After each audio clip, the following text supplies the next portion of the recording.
आज exit poll आ गए हैं और सभी एग्जिट पोलों ने है वो आज राजस्थान के अंदर है वो भाजपा की सरकार बताई है और भाजपा को मजबूत बताया है। हालांकि हम भी है वो उन्हीं एग्जिट पोल के साथ जाना पसंद करेंगे और हमें भी यही लगता है कि राजस्थान के अंदर है वो भाजपा सरकार बनाएगी।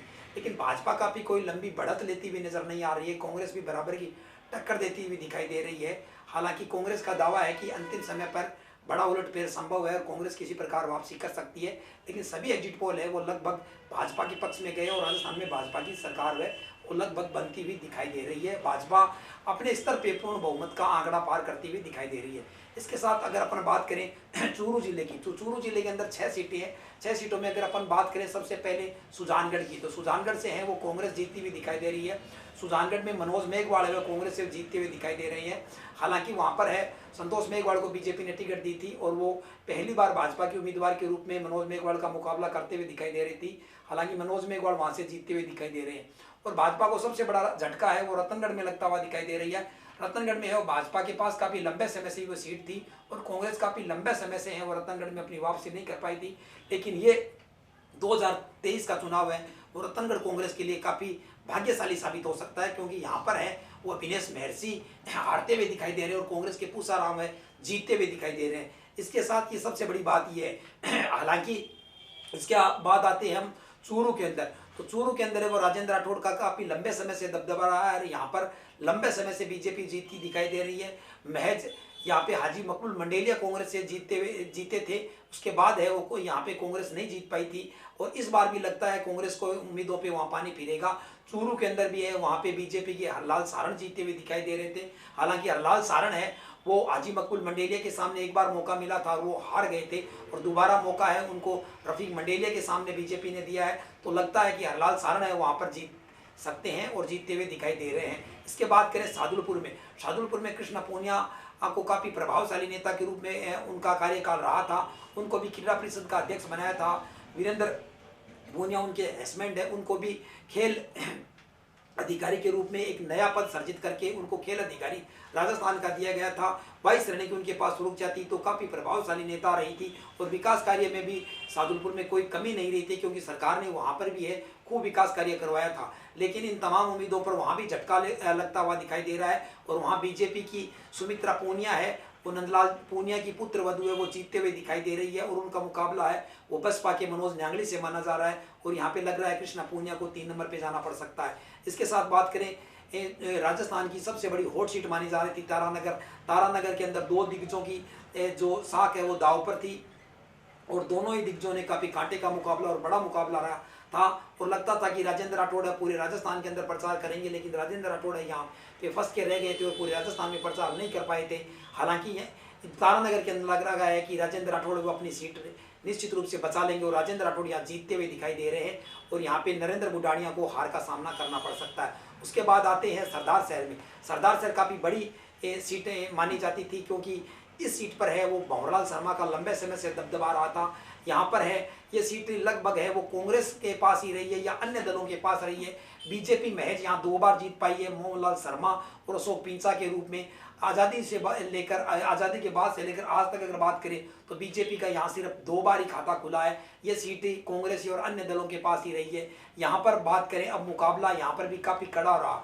यहाँ पे राजकुमार रेणुआ जो पूर्व मंत्री रहे थे और बीजेपी के बड़े दिग्गज नेता माने जाते हैं, भाजपा ने इस सीट को जीतने के लिए उनको यहाँ पर मैदान में भेजा था और कांग्रेस ने अपना उम्मीदवार है वो अनिल शर्मा को बनाया था जो विधायक भंवरलाल शर्मा के पुत्र है और हालांकि निर्दलीय राजकरण चौधरी है, बताया जा रहा है कि वो सर्वदलीय के रूप में यहाँ पे मैदान में आ गए थे।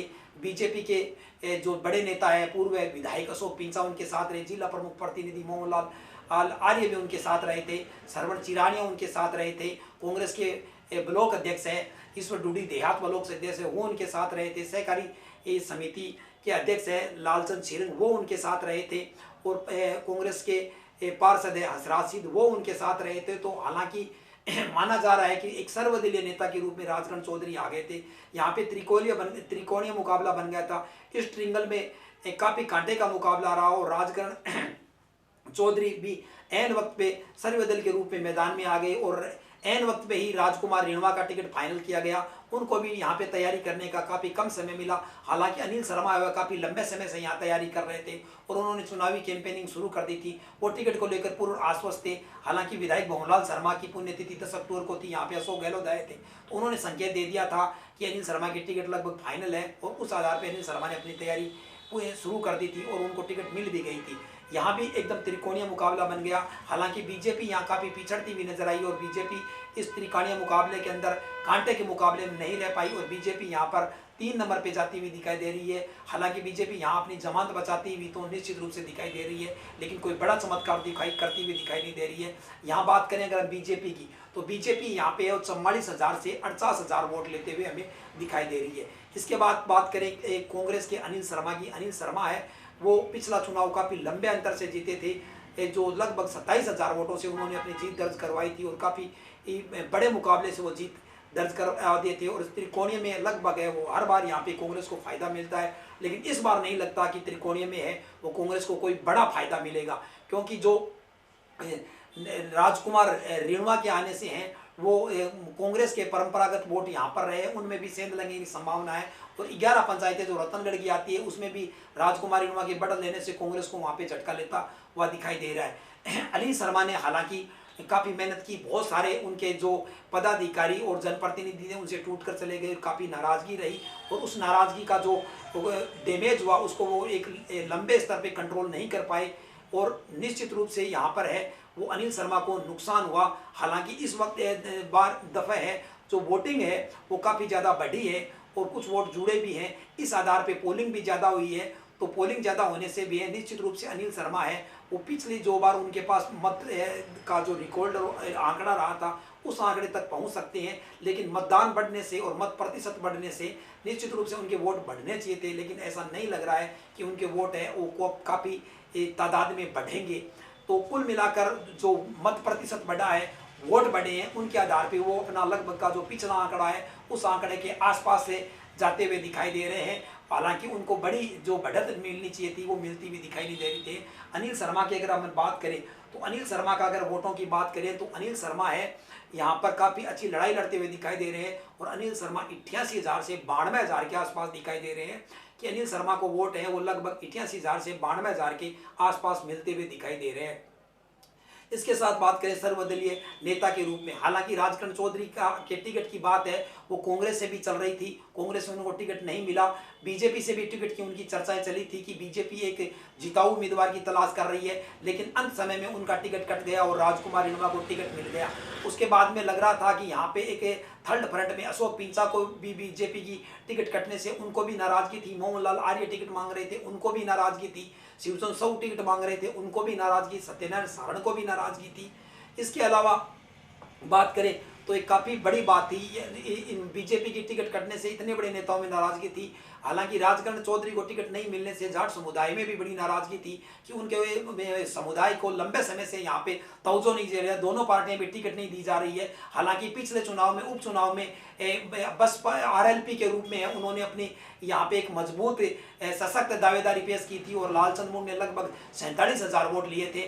तो इस हिसाब से है वो राजकरण चौधरी और इन तमाम सर्वदलीय नेताओं की एक बैठक हुई थी और उस बैठक के अंदर मोहनलाल आर्य का नाम भी आया था, लेकिन मोहनलाल आर्य इस बात पे अड़ गए थे कि मुझे अगर टिकट दी जाए तो मैं आरएलपी से चुनाव लड़ना पसंद करूंगा, निर्दलीय के रूप में मैं नहीं जाऊंगा। इसके बाद सर्वसम्मति वो राजकरण चौधरी पे बनी। हालांकि राजकरण चौधरी को चुनाव का प्रचार करने के लिए काफ़ी समय नहीं मिला, लेकिन सर्वदलीय होने की वजह से सभी दलों के नाराज लोग वहाँ पे आ गए। आरएलपी के लालचंद मुंड ने भी उनको समर्थन दे दिया क्योंकि उनके समुदाय के लोग उनके साथ जाते हुए दिखाई नहीं दे रहे थे। मोहनलाल आर्य भी आ गए, जो माना जा रहा था कि अनिल शर्मा से ऐसी नाराज है। श्रवण चिरानिया और मोहनलाल आर्य ने भी कैंपेनिंग की तो बड़ा चुनाव उन्होंने बना दिया। हालांकि सरदार सर में एक लंबे समय के बाद, काफ़ी लंबे समय के बाद आरपी सिंह यहाँ से चुनाव जीते थे, रूप सिंह राजवी यहाँ पे चुनाव जीते थे निर्दलीय के रूप में। उसके बाद में अगर इस चुनाव में देखा जाए तो वो उसके बाद के अंदर अगर बात करें तो ये पहला निर्दलीय होगा कि यहाँ पर इन्होंने इतने कांटे की लड़ाई बनाई है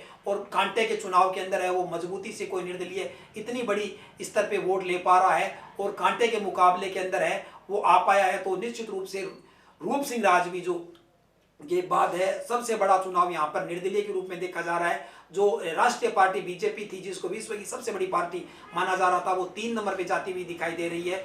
और अनिल शर्मा वो 88,000 से 92,000 वोट लेते हुए दिखाई दे रहे हैं। राजगढ़ चौधरी ने जो का चुनाव है वो काफ़ी माना जा रहा था कि काफ़ी संयमित चुनाव रहा, संयमित उन्होंने स्टेटमेंट दिए, कहीं पर उग्र नहीं हुए और शांति और सद्भाव के साथ ये चुनाव लड़ा गया और ये काफ़ी आगे बढ़ा।